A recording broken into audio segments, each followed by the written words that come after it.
Operation नसर 2 की 8वीं लहर ईरान ने कुवैत में अली अल सालम एयर बेस पर तबाही मचा दी। अमेरिका की इस बेस पर मौजूद अमरीकी फ़ौजियों के ठहरने की जगह को भी निशाना बनाया गया। इस हमले में अमेरिका को कितना नुकसान हुआ, इस तातीन हमले के बारे में अज़हर अली ख़ान से बात करते हैं। अज़हर भाई, ईरान नहीं छोड़ा अमेरिका को, ख़ित्ते में कहीं भी मौजूद उसकी जो एयर बेसेस हैं उनको निशाना बनाया जा रहा है। अली अल सालम एयर बेस को दोबारा निशाना बनाया गया है, वहाँ पर सुना है कि बड़ी तबाही हुई है। क्या ताज़ा तरीन सूरत हाल है? अदील भाई, जो ईरानी पासदारान इनकलाब हैं उन्होंने कहा था कि अगर आपने हम पे हमले किए तो हम आपकी की मिलिट्री साइट्स को उड़ा देंगे, आप हमारे निशाने पर हैं और हमारी उंगली ट्रिगर पर है। हम अगर इसी बात को आगे लेके चलें तो हमें अंदाज़ा था कि ईरानी पासदारान इनकलाब, ईरान की जो फ़ौज है वो बिल्कुल तैयार थी उन हमलों के लिए जो उसे करने थे, उसे सरप्राइज़ देने थे। ख़ित्ते में अमेरिका को बड़े बड़े सरप्राइजेज़ मिलने थे और वो मिलना शुरू हो गए हैं। अमेरिका ने एक बार फिर अपने आप को एक बदमस्त हाथी के तौर पर पेश किया है जो रौंदता हुआ चला जाएगा किसी भी खेत खलियान को। तो वो जब ईरान पर हमलावर हुए हैं और वो उनके पोर्ट सिटीज़ पे हमला कर रहे हैं, बंदर अब्बास पे कर रहे हैं और बच्चों के कैंसर अस्पताल को नहीं छोड़ रहा है। सुना है कि बच्चों के कैंसर अस्पताल पर जो हमला किया गया है वो इसी बेस से जो है ना वो किया गया है। जी, कुवैत की अली अल सालिम एयरबेस से ही रिपोर्ट किया जा रहा है कि एक कैंसर हॉस्पिटल पे हमला किया गया है, जिसके जवाब में वो बच्चों का कैंसर हॉस्पिटल था। उसके बारे में बता दूं मैं आपको कि 121 बच्चों को हंगामी तौर पे वहाँ से शिफ्ट करना पड़ा है और वहाँ पे खासी तबाही हुई है। तो जब ये हमला हुआ तो उसके बाद जो IRGC है उसने एक बहुत बड़ा अटैक लॉन्च किया है। अली अल सालिम एयरबेस कुवैत का इंतहाई इंपॉर्टेंट एयरबेस है, बहुत बड़ा एयरबेस है और आप समझें कि एक छोटा अमरीकी फ़ौज का शहर है जहाँ पे हमला किया गया है। वहाँ पे की मिलिट्री साइट्स को उन्होंने निशाना बनाया है, पूरे बेस पे हमले नहीं किए हैं, वहीं हमले किए हैं जहाँ दिल पे वार हो सके अमरीकी फ़ौज के। वहाँ जो अमरीकी फ़ौज के ठहरने की जगह थी वहाँ पे उन्होंने अपनी तादाद को कम करने की भी कोशिश की है पिछले कुछ अरसे के दौरान, लेकिन इतनी सारी फ़ौज को आप कहाँ लेके जाएंगे, इसलिए वहाँ पर ठहरना उनकी मजबूरी भी है। तो इसीलिए एग्जैक्ट कोऑर्डिनेट्स पे जब उन्होंने निशाने लगाए हैं तो वहाँ पे बहुत बड़े पैमाने पे तबाही हुई है।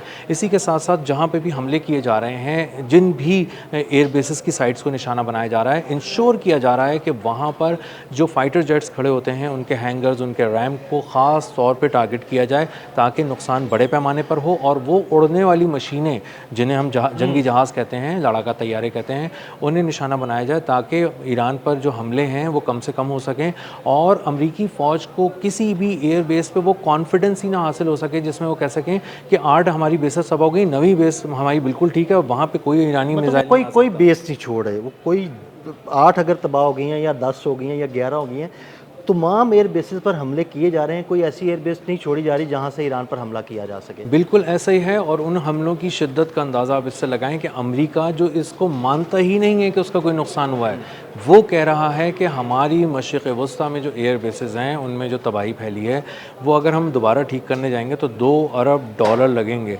इतनी तबाही के बाद वो महज $2 अरब पर आए हैं और उनके मुंह से $2 अरब के अल्फाज अदा होने का मतलब ये है कि तबाही, इसको आप मल्टीप्लाई बाय 10-20 कर लें, आपको बहुत ज़्यादा तबाही हुई है। तैयारे तबाह हो गए, इक्विपमेंट तबाह हो गया और इसीलिए उन्होंने ख़ास तौर पे रडार जो उनके होते हैं और जो सर्विलेंस का कम्युनिकेशन का निज़ाम होता है उसको निशाना बनाते हैं। वो वेयर हाउसेस को नहीं छोड़ते ख़ास तौर पे और इसीलिए अली अल सालिम एयरबेस पे पहले भी हमने देखा है कि जो हमले होते हैं वो बहुत ही कारी होते हैं और अली अल सालिम एयरबेस वो एयरबेस है कुवैत का जहाँ पे अमरीकी फ़ौज के तैयारे ख़ास तौर पर निशाना बनाए जाते हैं। और सुना है कि जितने हमले गुज़िश्ता कुछ अरसे के दौरान अली अल सालिम एयर बेस पर किए गए हैं उसके बाद शायद ही कोई ऐसा कोना बचा हो अली अल सालिम एयर बेस का जो महफूज है।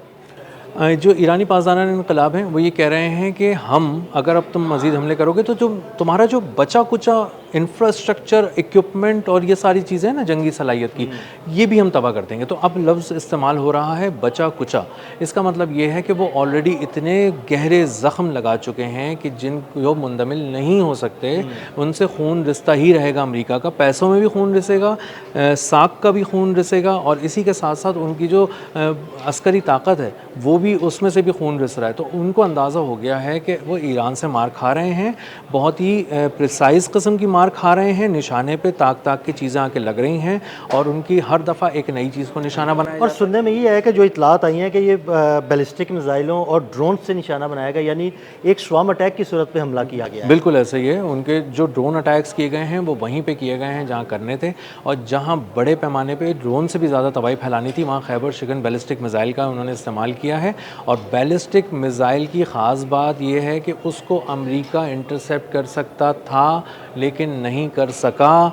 ये दो बहुत इंपॉर्टेंट बातें हैं। उसकी क्या वजह है कि वो क्यों नहीं कर सका उसको? वो इसलिए नहीं कर सका कि उसकी हिकमत अमली बहुत ज़बरदस्त है ईरानी पासदारान इनकलाब की। पहले वो ओवरवेलम कर देते हैं सिस्टम को, यानी इतना कुछ भेज देते हैं ड्रोन की सूरत में कि वो कहता है कि ये जो पिछले 5 माह के दौरान यही किया है इन्होंने कि बहुत सारे ड्रोन्स आ गए। अब वो जो मल्टी लेयर डिफेंस सिस्टम है वो एक तरह से पागल हो गया।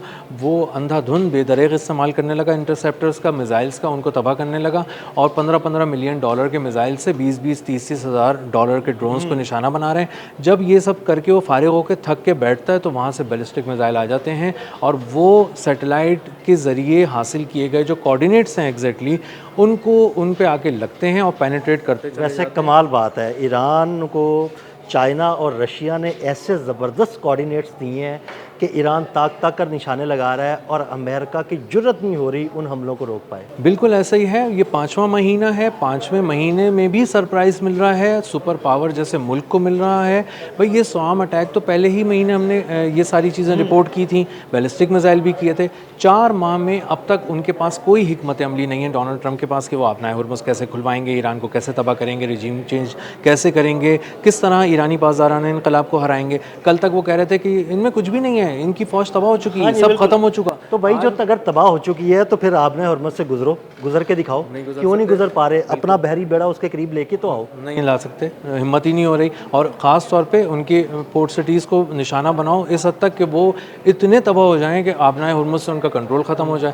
लेकिन नहीं, वो क्रूज़ मिसाइल एक बिल्कुल सरप्राइज़ लोकेशन से निकल कर आता है। जब वो कहते हैं ना हमने सब तबाह कर दिया, तो वहाँ से क्रूज़ मिसाइल निकल के आता है ईरान का और वो आपना हुर्मुज़ के बाद किसी भी चीज़ को निशाना बना। अब देखें ना, पिछले कुछ दिनों के दौरान इनके जो साहिली शहर हैं, तमाम साहिली शहरों को तकरीबन निशाना बनाया गया अमेरिका की जानिब से, लेकिन उन्हीं साहिली शहरों से ही क्रूज़ मिसाइल निकलते हैं और वो अमेरिका को निशाना बना। बिल्कुल ऐसे ही है। और ये सरप्राइज़ है, ये एक जादू है और ये एक ऐसी देवमालाई किस्सा लगता है कि आप हम मतलब मुझे भी बाज़ दफ़ा ये गुफ्तगू करते हुए ऐसा लगता है कि कहीं हम ज़रूरत से ज़्यादा ईरान को प्रेज़ तो नहीं कर रहे कि उसकी तारीफ़ें तो नहीं कर रहे। लेकिन सच ये है कि वाकई उसने खुद जब डोनाल्ड ट्रंप को हैरान कर दिया तो हम दो चेहरे देखते हैं। एक तरफ मुश्तबा खामनाई का चेहरा है या ईरानी पासदारान इनकलाब का चेहरा है और दूसरी तरफ डोनाल्ड ट्रंप का है। ये मुतमईन खड़े हैं और इनको पता है कि इनको क्या करना है।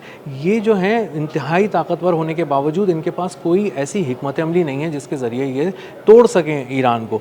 तो इसलिए डोनाल्ड ट्रंप मुसलसल 4-5 माह से यही एक इम्प्रेशन आ रहा है पूरी दुनिया में, ख़ासकर अमेरिकन जो आवाम हैं उनमें, कि डोनाल्ड ट्रंप के पास वाज़ेह हिकमत अमली नहीं है, वो ये जंग हार चुके हैं। दूसरी तरफ नेतन्याहू है जिसके लोग भी यही कहते हैं ज्यूज़ के आप ये जंग हार चुके हो, ईरान जीत चुका है। 92% लोग ये बात कर रहे हैं, बाकी 8% का भी शायद उन्होंने मुँह बंद करा दिया होगा, वरना इस वक्त तो हर एक को यही पता है कि ईरान ने सरप्राइज़ कर दिया है, हैरान कर दिया।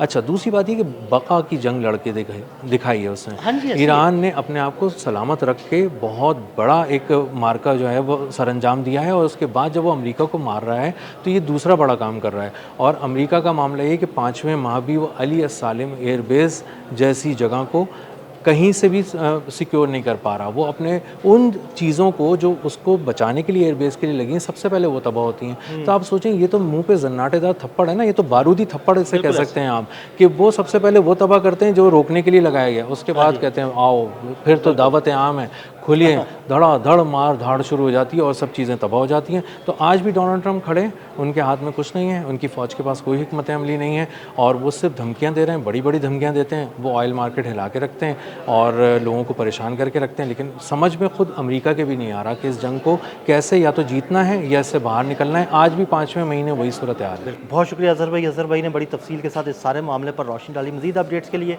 हमें फॉलो करते रहें। अदील अहमद और अज़हर अली ख़ान को इजाज़त दीजिएगा। अल्लाह हाफ़िज़।